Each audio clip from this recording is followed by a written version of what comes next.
In a small village nestled among rolling hills, we meet Timmy, a curious young boy known for his insatiable desire to explore. It's a sunny morning, and he's getting ready for an adventure.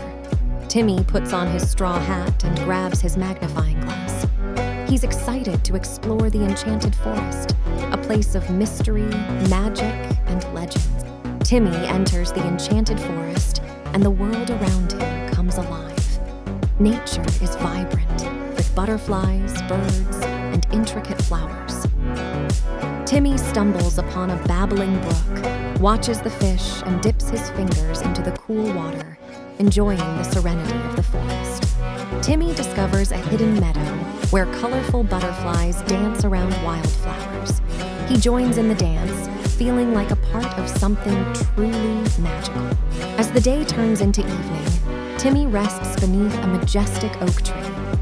His heart is filled with the joy of discovery, and he's grateful for the beauty he's found.